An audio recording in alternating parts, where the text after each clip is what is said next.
ప్రియ దేవుని పిల్లలారా, చేరువచ్చినటువంటి అందరికీ ప్రభునామంలో వందనాలండి. గ్రంథంలో చూడండి, ఆదికాండము 15వ అధ్యాయము 2వ వచనం నుంచి 4వ వచనం మనం మరొకసారి చదువుతున్నాము. అందుకు అబ్రహాము, ప్రభువైన యెహోవా నాకేమి ఇచ్చిననేమి, నేను సంతానము లేనివాడనై పోచున్నానే. దమస్కు ఎలియాజరే నా ఇంటి ఆస్తి కర్తయగును కదా. మరియు అబ్రహాము, ఇదిగో నీవు నాకు సంతానం ఇయ్యలేదు కనుక నా పరివారములో ఒకడు నాకు వారసుడగునని చెప్పగా, అప్పుడు యెహోవా వాక్యము అతని యొద్దకు వచ్చి ఇతడు నీకు వారసుడు కాడు, నీ గర్భవాసమున పుట్టబోచున్నవాడు నీకు వారసుడగునని ప్రభువారు సెలవిచ్చినట్టుగా ఇక్కడ మనం చూస్తాం. అబ్రహాము ఒక కోరికలో ఉన్నాడు. ఏంది కోరిక అంటే, ఆ కోరిక ఏంటంటే పిల్లలు కావాలి. ముసలితనం ఉంది శారమ్మకు, అబ్రహాముకు. ముసలితనం వరకు వెయిట్ చేసినాడు. కానీ దేవుడు ఎందుకో, ఏ కారణం చేతనో, ఏ సమయంలో ఇవ్వాలనో ఆయనకు తెలుసు కనుక ఆ గర్భాన్ని నింపివేసినాడు. ఆయన నింపివేసిన తర్వాత ఆమె కూడా ఆలోచన చేసి, నా గర్భము దేవుడు నింపివేసినాడని ఆమె దగ్గర ఉన్నటువంటి దాసి, ఐగుప్తురాలైనటువంటి దాసి,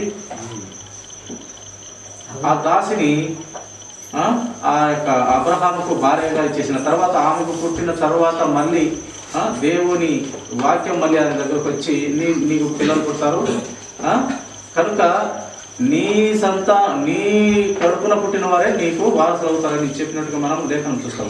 కనుక ప్రభువా, ఈ సంతానం లేకున్నట్టయితే దమస్కు ఎలియాజరే నా ఇంటి ఆస్తి కర్తవ్యం కదా. దమస్కు ఎలియాజరే నా ఇంటి వారసులు అవుతారు ప్రభువా, నాకు పిల్లలు లేరని అంటున్నప్పుడు, నీ గర్భవాసంలో పుట్టినప్పుడే నీకు వారసులు అవుతారని, వాళ్ళంతా నీకు వారసులు కారు అని చెప్పి మళ్ళీ ఒకసారి ఆ యొక్క ముగ్గురుగా మనుషులుగా వచ్చినటువంటి దేవుళ్ళ అనబడినటువంటి మనుషులుగా పిలిచి వ్రాయించినటువంటి గ్రంథంలో వచ్చి వారు, ఇక నీదంటికి నీవు ఇదే సమయానికి నీకు కొడుకు పుడతారని చెప్పినప్పుడు, సేమ్ అదే సమయానికి దేవుడు గర్భం తెరిచి అబ్రహాముకు ఇస్సాకును ఇస్తాడు. ఇచ్చిన తర్వాత ఆయన ఆ కోరిక నెరవేరింది. అబ్రహాం కోరిక నెరవేరింది. ఉన్న ఆలోచన విధానము దేవునికి తెలిపినాడు. కోరిక నెరవేరింది. నిన్ను ఆశీర్వదిస్తాను, ఆకాశంలో నక్షత్రముల వలె, సముద్రంలో ఇసుకరేణుల వలె నీ కుటుంబాన్ని ఆశీర్వదిస్తానని చెప్పినటువంటి మాట ప్రకారం ఆ దేవుడు ఆశీర్వదించినాడు. మీద చూడండి, మరి ఒక మాట మనము ధ్యానించుకున్నాము. కోరిక, ఆ కోరికను నెరవేర్చిన దేవుడుగా చూస్తాం. అలాగే చూడండి, అబ్రహాం అంటున్నాను, దావీదు కోరిక కూడా ఒకటి ఉండేది. ఏవి కోరిక అంటే, ఆయనకు మంచి మందిరం దేవునికి కట్టాలని కోరిక ఉండేది. కోరిక ఉన్నది, కానీ ఆయన ఈ చేసి ఆయన చేతులు రక్తంతో తరిచినందున, నీవైతే నా మందిరము కట్టనికి నీ చేతులు యుద్ధం చేసి రక్తము ఒలికించినందున నీవు కట్టకూడదు, నీ నుండే నీ కుమారుడు సొలొమోను రాజు కడతాడు అని చెప్పినప్పుడు, అప్పుడు దావీదు ఏం చేసినాడంటే, ఆ యొక్క మందిరమునకు సంబంధించిన సమస్తమును సమకూర్చి పెట్టి సొలొమోను రాజు చేతికి అప్పచెప్పినప్పుడు, ఆయన ఒక అద్భుతమైనటువంటి మందిరము బంగారుతోనే దేవునికి కట్టినట్టు. అది దావీదు కోరిక అయినప్పటికీ దావీదు కట్టలేకపోయినాడు, కానీ తన కొడుకు కట్టినందుకు దావీదు కోరిక కూడా ఒక రకంగా నెరవేరింది. అలాగే చూడండి, మొదటి రాజులు గ్రంథము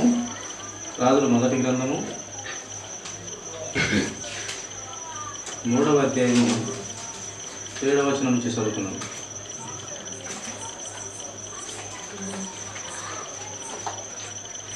నా దేవా యెహోవా, నీవు నా తండ్రి అయిన దావీదునకు బదులుగా నీ దాసుడైన నన్ను రాజుగా నియమించి ఉన్నావు. అయితే నేను బాలుడను, కార్యములు జరుపుటకు నాకు బుద్ధి చాలదు. నీ దాసుడనైనా నేను నీవు కోరుకొనిన జనుల మధ్య ఉన్నాను. వారు విస్తరించి ఉన్నందున వారిని లెక్క పెట్టుటయు వారి విశాల దేశమును తనిఖీ చేయుటయు అసాధ్యము నాకు. కనుక ఇంత గొప్పదైన నీ జనమునకు న్యాయం తీర్చగలవాడేవాడు. కాబట్టి నేను మంచి చెడ్డలు వివేచించి నీ జనులకు న్యాయం తీర్చినట్లు నీ దాసుడైన నాకు వివేకము కలిగిన హృదయము దయచేయుడని దేవునితో చెప్పినాడు. సొలొమోను రాజు ఆశ ఏంది? ఇదిగో నీవు రాజవుతున్నావు, బాల్య దశలోనే నువ్వు రాజవుతున్నావు, బాలుడుగానే అని దావీదు చెప్పినప్పుడు సొలొమోను రాజు అవుతున్నాడు. అప్పుడు ఆయన మోకాళ్ళని ప్రార్థిస్తున్నాడు. ఆయన కోరిక ఏంటంటే, ప్రభువా, నీ ప్రజలను, నీ బిడ్డలను, నీ దాసులను నేను పరిపాలించుటకు చాలా ఎక్కువ మంది, వారిని ఏ విధంగా నేను జ్ఞానంతో వారిని పరిపాలించగలను?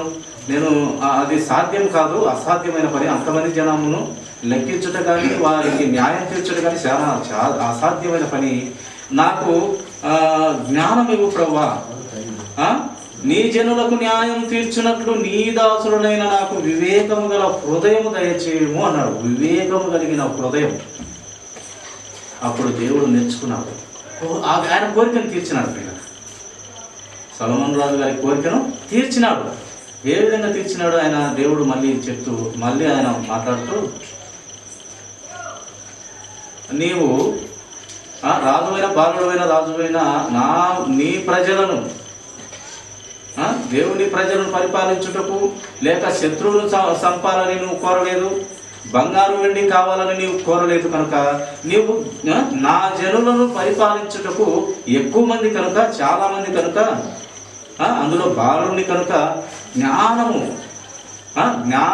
హృదయము ఇవ్వమని అడిగినావు. కనుక నీకు జ్ఞానముతో పాటు సర్వ సంపదలు ఇచ్చినాడు. ఆ అద్భుతమైన దావీదు కోరికను నెరవేర్చే మందిరమును ఈయన కట్టినాడు. ఆ జ్ఞానం ఇచ్చినాడు. అంతటి జ్ఞానవంతుడు ఇప్పుడు ఎవరును లేరు. అంత జ్ఞానంతో సామెతల గ్రంథముకి ఇంకా చాలా ఆయన పరమగీతములు, ప్రసంగి గ్రంథము, ఇవన్నీ కూడా అద్భుతమైనటువంటి ఆత్మీయమైన పరిశుద్ధాత్మను పొందుకొని చక్కని మాటలు వ్రాయగలిగినాడు. ఆయన వ్రాసిన దేవుని పరిశుద్ధాత్మను పొందుకొని వ్రాసినాడు. ఆయన వ్రాసిన మాటలను బట్టి ఇప్పటికీ ప్రజలు క్రీస్తుకు దగ్గర అవుతున్నారు. అంత జ్ఞానంతో వ్రాసినాడు. ఆయన జ్ఞానం అని అడిగినాడు. జ్ఞానంతో పాటు అన్నీ ఇచ్చినాడు. ఇచ్చిన తర్వాత ఆయన కోరిక నెరవేర్చినట్టుగా మనం చూస్తాం. ఆదాము కోరిక నెరవేర్చినాడు. దావీదు కోరిక తన కుమారుని ద్వారా మందిరం కట్టి నెరవేర్చినాడు. అలాగే సొలొమోను రాజు గారి ఆ ప్రజలను పరిపాలించటకు జ్ఞానం లేదు కనుక జ్ఞానము అని అన్నప్పుడు ఆయన కోరిక నెరవేర్చినాడు. చూడండి, ఇంకొక కోరిక చూస్తాము. ఎస్తేరు గ్రంథము 7వ అధ్యాయము. ఎస్తేరు గ్రంథము 7వ అధ్యాయము 2వ వచనం చదువుకున్నాము.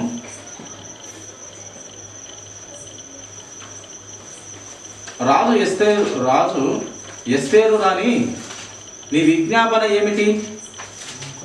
అది నీకు అనుగ్రహింపబడును. నీ విజ్ఞాపన ఏందో చెప్పు, నీకు అనుగ్రహింపబడును. నీ మనవి ఏమిటి? రాజ్యములో సగం మట్టుకైనను నీకు అనుగ్రహించదనని 2వ నాడు ద్రాక్షారసపు విందులో ఎస్తేరుతో అనెను. ఎస్తేరుతో ఈ మాట ఒక్కసారి కాదు కానీ 4 సార్లు 4 టైంలో అన్నాడు. ఏమన్నాడంటే, ఆయన ఆ యొక్క రాజమందిరంలో ఉన్నప్పుడు రాజుకు పర్మిషన్ లేకుండా ఎవరు పోయేదానికి లేరు. ఆఖరికి రాణి అయినా కూడా, ఆఖరికి రాజు భార్య అయినా కూడా మందిరంలోనికి రాజు పర్మిషన్ లేకుండా వెళ్ళేదానికి వీలేదు. వెళ్ళినట్లయితే ఆయన ఆగ్రహించినట్లయితే, కోపించినట్లయితే ఆయన దగ్గర ఆ యొక్క దండం ఉంటుంది. ఆ దండముతో ఊరి శిక్ష వేయగలిగిన అధికారం కలిగిన వాడు రాజు. కనుక ఆ రాణి అయినప్పటికీ కూడా ఆయన ఆజ్ఞ లేకుండా మనం లోపలికి పోయేదానికి ఎవరికి లేదు, రానికి కూడా లేదు. అలాంటి పరిస్థితిలో ఆమె ధైర్యంగా వెళ్ళింది, పర్మిషన్ లేకుండా వెళ్ళింది. అయితే ఏ విషయం కోసం వెళ్ళిందంటే ఆమె కోరిక ఒకటి ఉంది. ఆ యొక్క యూదుల వంశము నాశనం చేయాలని హామాను చేసిన కుట్రలో వారందరినీ నాశనం చేయాలని ఒక శాసనం తెచ్చి రాజు ఉంగరం నుంచి ముద్ర తీసుకొని ఒక పత్రికలో ఆ యూద దేశంలో అన్ని ప్రాంతాలకు పంపించినారు. ఆల్రెడీ పంపించేసినారు. ఎందుకయ్యా వారిని చంపాలంటే ఆయనకు కక్ష పెట్టుకొని నమస్కారం చేయలేదనేసి హామానుకు మొర్దెకై నమస్కారం చేయలేదని ఆ నిర్ణయం తీసుకున్నప్పుడు ఆ మొర్దెకై ఈ రాణికి చెప్పడము, ఈ రాణి రాజుకు చెప్పడము, ఇలా జరిగిన పరిస్థితుల్లో అప్పుడు వెళ్ళింది. ధైర్యంగా వెళ్ళినప్పుడు అప్పుడు రాజు ఆమెను చూస్తేనే కనికరించినాడు, దయ చూపించినాడు. ఏంది వచ్చింది నీకు బాధ, ఏంది నీకు నా రాజ్యంలో సగం కావాలంటే రాసిస్తానని 4 తూర్లు చెప్పినప్పుడు ఆమె రాజ్యం ఆశించలేదు. కానీ తన యూదా వంశపు వారిని రక్షించుకోవాలని ఆమె ఒక విందుకి, ఆ విందులో ఆ యొక్క హామానుకు బుద్ధి చెప్పి ఎవరినైతే ఉరి తీయాలని అనుకున్నాడో హామాను యొక్క మొర్దెకైని ఉరి తీయాలని ఆయన ఇంటి దగ్గర ఒక పెద్ద ఒక పొయ్యను తయారు చేసి బాతి పెట్టొచ్చినాడు. ఇంకా నాకు యొక్క హామాను కూడా విందుకు రమ్మన్నది, రాజును విందుకు రమ్మన్నది. అక్కడ నాకు గొప్పదే జరుగుతుంది అనుకొని ఆ విందులో నాకు గొప్ప జరుగుతుంది అనుకొని ఆ విందులో ఈ శాసనం పుట్టించిన అతన్ని నేను అక్కడ చంపేయాలనేసి పెద్ద పొయ్యను బాతేసి వచ్చినాడు. తర్వాత అక్కడికి వచ్చిన తర్వాత అంతా రివర్స్లో జరిగి అతని తప్పులన్నీ తెలుసుకున్న రాజు ఆ గోతి తీసిన అతనికే సిలువ వేయడం జరిగింది. ఎందుకంటే స్వార్థపు ఆలోచనలో ఉన్నటువంటి ఆయనకు ఎవరు తీసుకున్న గోతిలో వాళ్ళే పడతారు అన్నట్టుగా అది యొక్క హామానుకు జరిగిపోయింది. కనుక తమ యూదా వంశపు వారిని రక్షించుకోవాలని ఆమె ధైర్యం చేసింది. రాజు ఆజ్ఞ లేకుండా లోపలికి పోయి ధైర్యం చేసి ఆ ధైర్యం చేయటం కన్నా ముందు అనేక దినాలు 3 దినాలు ఉపవాసంతో ఉంటూ ఆ యొక్క యూదులందరూ కూడా ఉపవాసం ఉంటూ ఈమె చెలికత్తలు ఉపవాసం ఉంటూ గొప్ప ప్రార్థన చేసి ధైర్యం చేసి ఇంకా నేను చనిపోయినా పర్వాలేదు, రాజు నన్ను చంపినా పర్వాలేదు, ఈ మాటలు చెప్పాల్సిందే రాజు అనేసి ధైర్యం చేసి అక్కడికి వెళ్ళి హామానుకు లేక ఆ యొక్క హామానుకు శిక్ష పడేలాగా ఆ యొక్క ఎస్తేరు వంశాన్ని కాపాడుకునేలాగా జ్ఞానంతో దేవుడు ఆమె కోరికను తీర్చినాడు. అక్కడ ఎస్తేరు కోరిక తీర్చబడింది. ఏమేమి కోరిక? వారి యూదులు వారి వంశత్తులను కాపాడుకున్నారు. ఒక అబద్ధపు ఆలోచన పెట్టి వారిని అందరినీ చంపాలనుకున్న హామాను కుట్ర నుండి బయటపడేలా ఆమె కోరిక దేవుడు తీర్చినాడు. అందుకేనేమో ఆమెను ఆ యొక్క రాణిగా ఎన్నుకున్నాడు. వస్తిని మంచి రాణిగా ఉన్నది, ఆమెను ఒక చిన్న కారణంతో తీసివేసి ఈ యొక్క ఎస్తేరును రాణిగా పోయి ఒక గొప్ప కార్యం చేసింది. ఆ యొక్క కోరిక నెరవేర్చింది. చూడండి, మరొక ఆలోచన చూస్తాం. ఆదికాండము 32వ అధ్యాయము. ఆదికాండము 32వ అధ్యాయము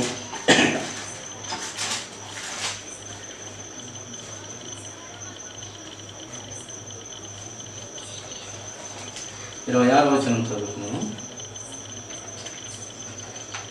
ఆయన తెల్లవారుచున్నది కనుక నన్ను